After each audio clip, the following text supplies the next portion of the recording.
आवारा। हाजी नईम साहिब का जवाब सुनकर मेरा मुंह खिले का खुला रह गया। यूं लगा जैसे मेरे पैरों तले जमीन खिसक गई है। मैंने दोबारा पूछा, हाजी साहिब क्या कहा आपने? हाजी साहब ने मुकम्मल इत्मीनान से वही जवाब दिया, मैं राशिद को बदमाश बनाना चाहता हूं। मैंने बेइख्तियार अपनी कनपटी के जा। हाजी साहिब को मैं 20 साल से जानता हूं। इंतहाई डिसेंट इंसान हैं, रिटायर्ड बैंक ऑफिसर हैं। निहायत खुश लिबास होने के साथ साथ निहायत शरीफ भी हैं। हमेशा से तालीम के हक में रहे हैं। माशा अल्लाह 4 बेटों के बाप हैं। बड़ा बेटा लंदन में इंजीनियर है, दूसरा अमेरिका में डॉक्टर है और तीसरा कनाडा में पायलट है, जबकि चौथा बेटा राशिद पाकिस्तान में ही हाजी साहिब के साथ रहता है और सेकेंड ईयर का स्टूडेंट है। राशिद पढ़ाई में कुछ ज्यादा अच्छा नहीं। ज्यादातर मोटरसाइकिल पर आवारा दोस्तों के साथ घूमता रहता है।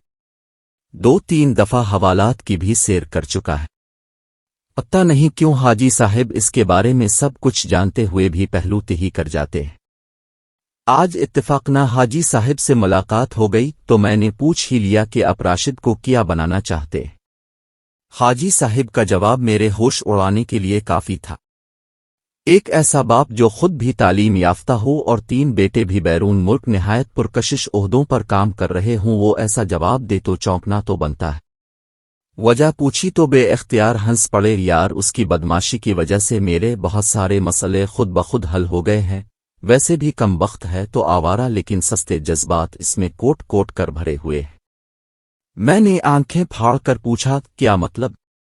हाजी साहिब दोबारा हंसे, देखो मैं तो ठहरा बुज़दिली की हद तक शरीफ इंसान। बिजली का पूरा बिल भरने के बावजूद जब लाइन मैन मुझसे आकर मशकूक अंदाज में कहता था कि आपका मीटर क्यों आहिस्ता चलता है, तो मैं खौफजदा हो जाता था और कस्में खाने लगता था कि मुझे कुछ नहीं पता। इस पर लाइन मैन और ज्यादा शेर हो जाता था और धमकी देता था कि अगर उसे कुछ पैसे न दिए गए तो वो ऊपर शिकायत लगा देगा, जिसके नतीजे में न सिर्फ मीटर कट जाएगा बल्कि लाखों रुपए का जुर्माना भी भरना होगा। मैं हर दफा उसे बिलावजा खुश करने के लिए 2000 दे दिया करता था। इस बात की खबर मेरे छोटे बेटे राशिद को हुई तो उसने अपने अंदाज से लाइनमैन से बात की। फायदा यह हुआ कि लाइनमैन खौफजदा हो गया और अब जब भी आमन्ना सामना हो तो सलाम लेकर चुपके से निकल जाता है।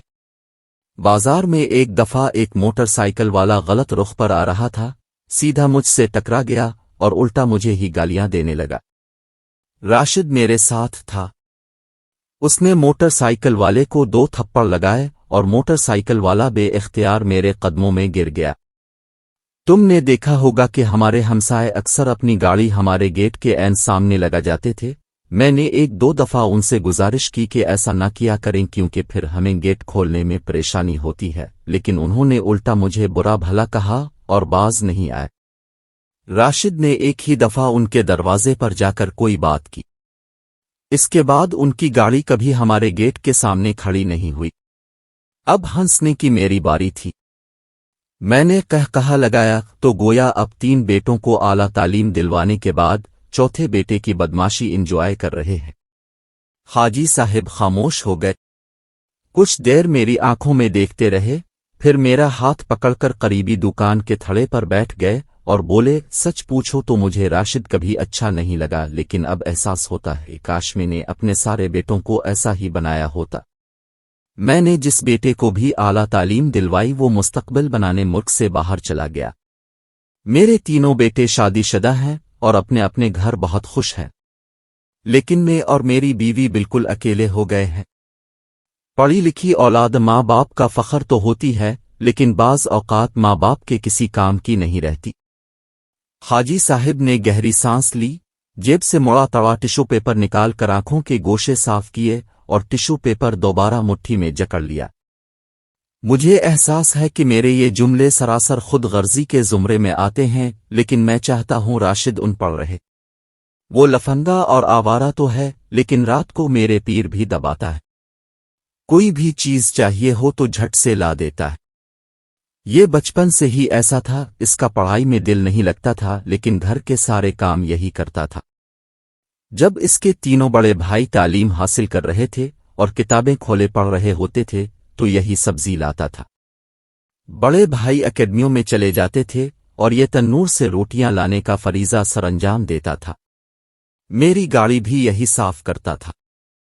گھر کے چھت والے پنکھے بھی اسی نے صاف کیے۔ اسے بڑے بڑے الفاظ نہیں آتے، چھوٹی چھوٹی سی باتوں پر مجھے حوصلہ دیتا ہے۔ فلمی انداز میں ڈائلاگ مارتا ہے کہ ابو میرے ہوتے ہوئے آپ کو فکر کرنے کی کوئی ضرورت نہیں۔ میری دعا ہے کہ یہ سیکنڈ ایئر میں پھر فیل ہو جائے تاکہ نہ کبھی تعلیم حاصل کرے نہ ہمیں چھوڑ کر باہر جائے۔ پتہ نہیں کیوں مجھے یقین ہے کہ یہ بدماش مرتے دم تک ہمارے ساتھ بھی رہے گا اور ہمارے بڑھاپے کا سہارا بھی بنے گا۔ حاجی صاحب بے اختیار زور سے ہنس پڑے اور مٹھی کھول کر ایک بار پھر گیلا ٹشو اپنی آنکھوں پر رکھ لیا۔